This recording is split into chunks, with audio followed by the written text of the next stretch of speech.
अभी आप जमानत पे बाहर हैं, अभी तो जजमेंट नहीं आया है, ठीक। और आपने जैसा बोला कि समाज जब बाहर निकलते हैं आप तो उस नज़रिए से लेता नहीं। आपने राजनीति ही क्यों चुना? देखिए उसी कारण से सामाजिक रूप उसी से कारण से कि मतलब बिजनेस कर नहीं सकते, जॉब मिलेगी नहीं नहीं, ये रीज़न कि नहीं नहीं? है। ये रीज़न ये है कि मैं बचपन से ही देखो अपने देश के लिए, समाज के लिए कुछ करना चाहता हूँ। तो अब वो वैसे तो हर व्यक्ति हम्म, अलग-अलग प्रकार से देश के लिए काम करता ही है। हम्म, भाई जो व्यापारी है वो भी टैक्स दे के देश के लिए काम कर काम ही कर रहा रहे हैं, राइट। है ना? जो आर्मी पर्सन है, जो किसान है ना? तो हर व्यक्ति देश के लिए कुछ कुछ ना ना कुछ कुछ कर कर रहा रहा है। है और जो पॉलिटिशियंस है वो भी कर रहे हैं।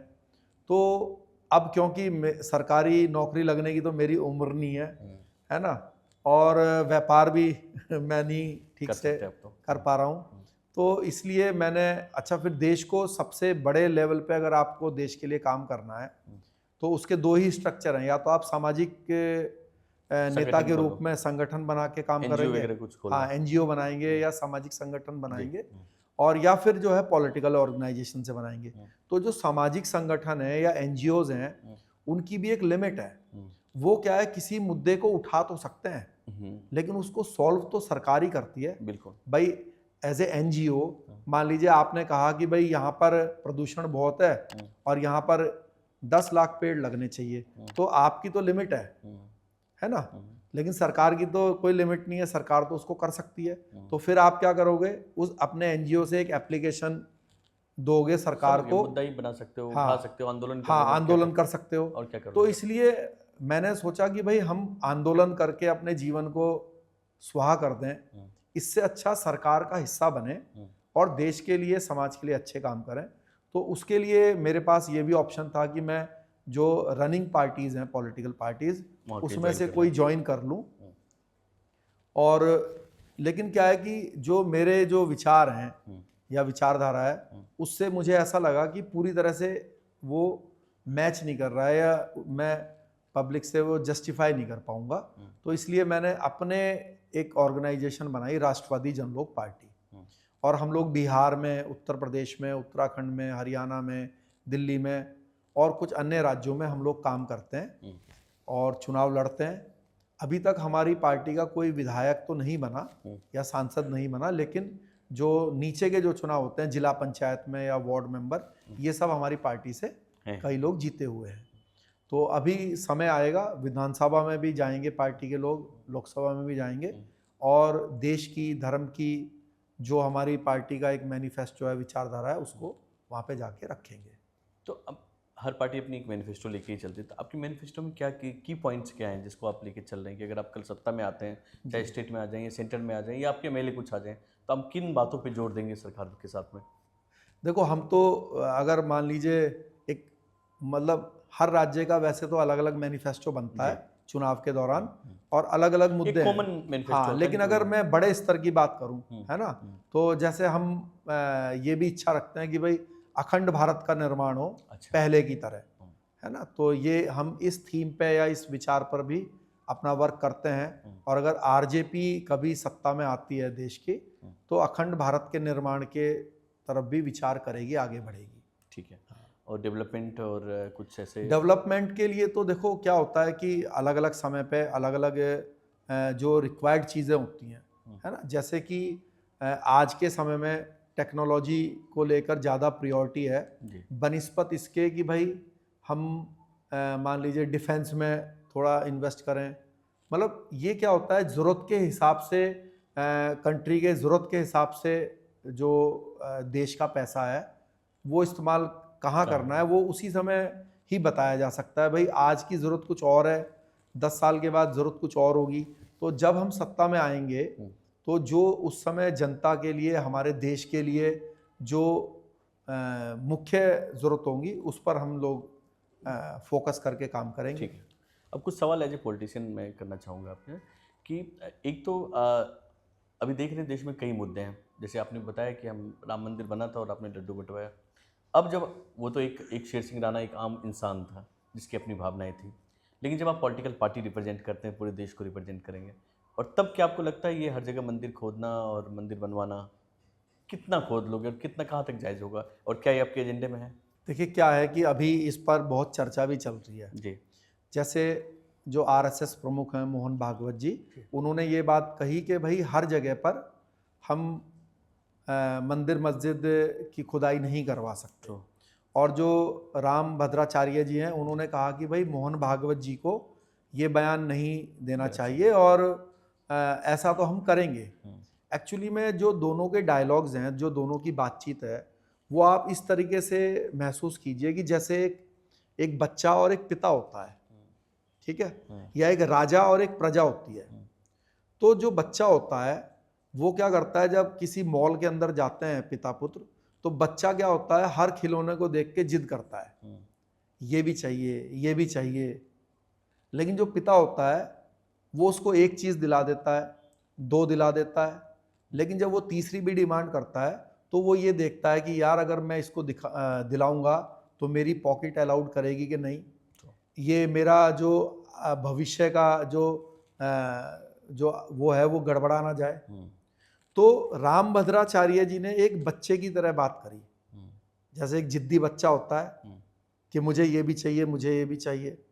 और जो आरएसएस प्रमुख है उन्होंने एक पिता की तरह बात करी, वो एक पूरे देश को माइंड में रख के कि भाई राम मंदिर आंदोलन चला और आज वहाँ पे राम मंदिर स्थापित है। तो अगर उनकी ऐसी इच्छा भी है कि भाई दूसरे भी जगह पर मंदिर बनने चाहिए, लेकिन वो एक राजा की दृष्टि से सोच रहे हैं कि क्या हम माहौल है अभी, भाई वो एक बच्चे की तरह जिद नहीं कर सकते ना। क्या होगा अगर राम भद्राचार्य जी के रास्ते पर देश चले, तो अभी क्या है, देश का माहौल खराब हो जाएगा, दंगे हो जाएंगे और एक चीज की जगह आधी भी नहीं मिलेगी। और मोहन भागवत जी का क्या वो है कि हम 50 साल चलेंगे, मौका मिलने पर चीज लेंगे, फिर नॉर्मल चलेंगे, फिर मौका मिलने पर फिर लेंगे। तो भागवत जी में और राम भद्राचार्य या उनके विचारधारा के जो लोग हैं उनका ये डिफरेंस है। तो अगर मैं एज ए पॉलिटिकल लीडर हूँ, मैं प्रधानमंत्री हूँ, तो मैं आरएसएस प्रमुख के रास्ते पर चलूंगा कि माहौल देखकर देश में चीज तय की जाती हैं। ऐसे बच्चों की तरह जिद नहीं कर सकते ना। अगर आप बताइए मोदी जी अभी सब जगह खुदाई करवाने लग जाएंगे तो आपको राम मंदिर जो बाबरी मस्जिद कांड है उसके कारण देश का माहौल 10-20 साल तक खराब रहा। तो आप क्या चाहते हैं कि 10-20 साल 50 साल माहौल देश में लगातार खराब रहे? तो प्रधानमंत्री की कुर्सी पे बैठ के तो आप ऐसा नहीं करोगे ना। आप क्या करोगे, माहौल भी कंट्रोल में रहे और लोगों की जो भावना है उसको भी दिया जाए। जैसे पिता जो है बच्चे को खिलौना दिलाएगा, लेकिन अपने पॉकेट को, अपने माहौल को जितना अलाउड कर रहा होगा उतना दिलाएगा।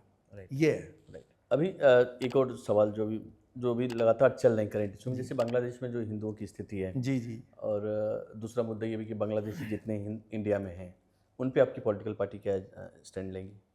देखिए जैसे बांग्लादेश में मैं रहा भी हूँ, अगर आप जब बांग्लादेश बना सन 71 में, तो आप महसूस करेंगे कि वहाँ पे जो लोगों की जो आम जनता है और पॉलिटिशियंस भी, तो वहाँ पे क्या फीलिंग थी कि जो 80% लोग थे उनकी भारत के प्रति बड़ी अच्छी फीलिंग थी और 20% जो है वो भारत के विरोधी थे, मन से, बुद्धि से और कर्म से। वो पाकिस्तानी सपोर्टर थे। उनका मानना था कि भाई जो पाकिस्तान से बांग्लादेश को अलग भारत ने मदद करके जो बनवा दिया, ये गलत हो गया। जब 71 में ये कॉम्बिनेशन था 80-20, लेकिन ये पिछले 50 साल में ये जो रेशो है ये बिल्कुल यू टर्न हो गया। आज 20% लोग भारत के लिए अच्छी फीलिंग रखते हैं, आम जनता, और 80% लोग खराब फीलिंग रखते हैं। आज आप बांग्लादेश में जाएंगे, मैं तो कितना 2004-5 में 6 में रहा हूँ, तो वहाँ पर कोई भी प्रॉब्लम हो जाए, हर प्रॉब्लम का जो इल्ज़ाम है वो भारत के ऊपर वो लगाते हैं। वो कहेंगे ये तो जो है इंडियन एजेंसी ने करवाया। तो ये जो है बहुत ही खराब लक्षण है, ये खराब बात है। तो अब भारत को सबसे पहले तो इस चीज़ से अपने आप को बाहर निकालना पड़ेगा कि लोग जो है अपनी गलतियों की भी जो वो है वो हमारे ऊपर ना थोपें। है ना। दूसरी बात ये है कि देखिए जो एजेंसी हैं ये ऐसे ही है, देसी भाषा में आप इसको ऐसे समझें कि मान लीजिए आपकी नई नई शादी हुई, अब आपकी वाइफ ने आपको कुछ कहा, अब आपको किसी दिन ऐसा लग गया कि भाई जो मेरी धर्मपत्नी है इसको जो है इसकी जो माँ है वो फ़ोन पे बात करके और उसने इसको बताया ऐसे बोलने के लिए, तो फिर चाहे अगली बार से वो अपने मन से कुछ ना बताए, हाँ वो अपने मन से ही बोले, लेकिन आपको हमेशा ये लगता रहेगा कि इसकी माँ ने सिखाया इसको। तो आपके घर वालों के दिमाग में हमेशा के लिए माँ के प्रति गलत भावना आ जाएगी। यही चीज़ बांग्लादेश के लोगों में हुई कि उनको हर चीज़ के लिए ऐसा लगने लगा कि भाई ये जो यहाँ प्रॉब्लम क्रिएट हुई है इसके पीछे तो इंडियन एजेंसी है। तो इसमें आईएसआई ने बड़ा रोल निभाया। हाँ, ये इसमें देखो आईएसआई का तो रोल है ही, इसमें थोड़ा सा अपने इंडिया की जो पॉलिसी है उसका भी फेलियर है। क्या होता है, कभी भी दखलंदाजी दिखनी नहीं चाहिए। दखलंदाज, मान लीजिए सास अगर अपनी मतलब माँ अगर अपनी लड़की में के घर में दखलंदाजी कर रही है तो वो दिखनी नहीं चाहिए। अगर वो दिखेगी तो परिवार खिंड हो जाएगा। तो अगर हमारे देश की कोई मान लीजिए भूमिका है तो वो दिखनी नहीं चाहिए, कहीं पर भी नहीं दिखनी चाहिए। और यही एजेंसी का काम भी होता है, तभी सीक्रेट एजेंसी बोलते हैं कि भाई वो काम पर्दे के पीछे से करती है। अगर वो काम दिखने लग जाए तो समझो कि आपका वो फेलियर है। तो अब हमें करना ये चाहिए कि ये जो मानसिकता बदली है इस रेशो को दोबारा से अपने स्ट्रैटेजी से जो है इसको चेंज करने की ज़रूरत है। और जैसे कई लोग ये इच्छा रखते हैं कि भाई इंडिया को बांग्लादेश के ऊपर अटैक कर देना चाहिए, सीधी युद्ध कर देना चाहिए, तो ये तो बिल्कुल जो है वही जैसे बच्चे की डिमांड, हाँ जो बच्चे की डिमांड है वो तो ये तो वैसे ही हो गया। एक्चुअली क्या है कि लड़ाई का तो सीधा सीधा दो नियम है। क्या होता है, जो आपसे कमजोर है, चाहे वो व्यक्ति हो चाहे वो देश हो, कमजोर से सीधी लड़ाई मूर्ख आदमी लड़ता है या मूर्ख देश लड़ता है। अगर कमजोर से आपने लड़ाई करनी है या तो आप उसको बिल्कुल क्रश कर दो, क्योंकि अब मान लीजिए ये प्रैक्टिकली आप सोचिए, अगर बांग्लादेश के ऊपर इंडिया युद्ध कर दे, उसके 10,000 सैनिकों को मार दे और वो पड़ोसी देश है, अगले 100 साल तक जो वो 10,000 लोग मरेंगे उनके जो फैमिली मेंबर्स होंगे यहाँ पे बम लगा लगा के आते रहेंगे। तो 100 साल की प्रॉब्लम आपने क्रिएट कर दी अपने लिए। तो बांग्लादेश की भूमिका से कैसे निपटना है कि आप नंगे को नंगे से लड़वाओ। तो बगल में दूसरा देश है, नाम नहीं लूंगा, तो आप जो है दोनों की लड़ाई करो, उनको अपना आपस में भिड़वाओ, और जब वो उनका मन एंगेज होएगा फिर गालियां भी जो 80% है ना वो इधर की गालियां जो है फिर वो उधर डाइवर्ट होंगी। फिर इनको थोड़ा जब आप गेहूं चावल दोगे तो फिर वो आपके लिए 80% जो है अच्छी बात करने लगे जाएंगे। तो धीरे धीरे जो मेंटालिटी है वो चेंज होएगी और लड़ाई का फोकस कहीं और होएगा। और हर बुद्धिमान देश, हर बुद्धिमान व्यक्ति सीधी ना लड़ाई लड़के, जब तक मजबूरी ना हो, जब तक पूरी मजबूरी ना हो, क्योंकि ये बात बोलना कि भाई वहाँ पे हिंदुओं के ऊपर अत्याचार हो रहा है तो अटैक कर दो, ये तो कोई भी, ये तो एक मूर्खतापूर्ण हरकत है। देश जो है वो धर्म से ऊपर होता है। मान लीजिए कल जो है इंडिया और बांग्लादेश का मैच हो क्रिकेट का, और इंडिया की टीम से बैटिंग कर रहे हो अजहरुद्दीन और बांग्लादेश की टीम से बॉलिंग कर रहे हो रामलाल, तो आप मुझे बताइए कि आप मैच देख रहे हो तो आप क्या इच्छा करोगे कि अजहरुद्दीन छक्का मार दे या रामलाल की बॉल पे, या रामलाल जो है वो अजहरुद्दीन को आउट कर दे? क्या सोचो? छक्का मारेगा अजहरुद्दीन, छक्का। तो इससे हमें क्या पता चला कि जो देश है, जो झंडा है हमारा, वो सुप्रीम है, धर्म उसमें सेकेंडरी है। तो देश हमारे लिए सुप्रीम है, तो हमें जो बांग्लादेश के लिए जो या किसी भी देश के लिए जो पॉलिसी बनानी है वो देश को आगे रखना है, धर्म उसमें फिर सेकंड आएगा। समझ। तो इसलिए हमारी पॉलिसी ये है कि मेरे मतलब अगर मेरे को ये चेयर मिले तो मैं 2-3 चीज़ें करूँगा। एक तो जो वहाँ के लोग हैं उनका मन अपने प्रति अच्छा करूँगा, सॉफ्ट करेंगे अपने प्रति, और कहीं और उनका, क्योंकि किसी ने हथियार खरीद ले हैं कहीं तो कहीं चलाएगा ही, तो उसको कोई और जगह दूंगा उन हथियारों को चलाने के लिए, कोई और उसका मोर्चा खोलेंगे। तो और फिर उनकी दोनों की सहायता करके दोनों का मन भी जीतेंगे। तो हमारे तो ये रहती, डायरेक्ट लड़ाई करना कोई समझदारी नहीं है। बट आपके ही इसी पॉडकास्ट में आपने दो तीन बार इन चीज़ों का जिक्र किया कि एक तो जैसे कि अफगानिस्तान अब जब गए वहाँ काफ़ी मंदिरें बंद थी जी। पाकिस्तान में की हालत पूरी दुनिया जानती है कि हिंदुओं के साथ क्या व्यवहार हो रहा है। अब ये बांग्लादेश, आपको लगता है कि हमारा कहीं ना कहीं एक जो रवैया है, जो सॉफ्ट रवैया है खासकर हिंदू कम्युनिटी के, ये कहीं ना कहीं हमारे लिए घातक है? क्योंकि आप देख ही रहे हैं, आपने तो सारा भ्रमण किया और देखा कि हिंदुओं की स्थिति क्या है, लोग छोड़ने पे मजबूर हो गए, जर्मनी शिफ्ट हो गए, आपने बताया कि वहाँ पे सारे लोग, तो कैसे सर्वाइव कैसे करेगा हिंदू? देखिए, इसके लिए तो देखिए वो उस देश के नागरिक हैं, तो उनको अपने अकॉर्डिंगली वहाँ पे सरवाइव करना पड़ेगा। इसके लिए जो भारत की भूमिका है, एक देश की जो भूमिका है, वो एक तो शाह जी ने मतलब हमारे देश ने नियम बनाया भी है कि भाई जो भी इन देशों का नागरिक है और वो वहाँ पे अल्पसंख्यक है ना, तो वो भारत की नागरिकता उसको जो है इजीली मिल जाएगी। हाँ, तो अगर मान लीजिए उसको वहाँ पर कोई प्रॉब्लम फील हो रही है, ये मैं आपको देश की भूमिका धार्मिक रूप में बता रहा हूँ कि भाई अगर वो एक देश है और वो अपने जो रिलीजन के लोग हैं उनको थोड़ी सपोर्ट करना चाहता है, तो उसका ये माध्यम जो है मेरे ख्याल में वन ऑफ द बेस्ट है कि भाई ठीक है, आपको अपने देश में अगर कोई प्रॉब्लम फील हो रही है और आप वहाँ पे अल्पसंख्यक हो, तो क्योंकि उन्होंने तो धर्म तो नहीं खोला, लेकिन अंडरस्टूड बात है, उन्होंने कानून में लिखा कि भाई जो बांग्लादेश में, पाकिस्तान में जो अल्पसंख्यक है वो इंडिया की सिटीजनशिप ले सकता है। तो अल्पसंख्यक तो वहाँ पे हिंदू, सिख ही हैं, है ना, क्रिश्चियन, बौद्ध, जैन, ये लोग अल्पसंख्यक हैं। तो एक रास्ता उन्होंने खोल दिया। और दूसरा देखो, वो बांग्लादेश के अंदर जो हिंदू हैं, मैं वही आपसे बता रहा हूँ कि अगर डायरेक्ट वहाँ पे इंटरफेयर करोगे आप उनके लिए, तो ये तो उनकी कंट्री में इंटरफेयर है ना, तो उससे और नाराजगी पैदा होगी। आप मुझे ये बताइए, अच्छा आप मुझे बताइए, इसको आप ऐसे समझो कि जब फिलिस्तीन में कोई प्रॉब्लम आती है तो कभी कभी जो इंडियन मुस्लिम हैं वो धरना प्रदर्शन झल्लूस करते हैं।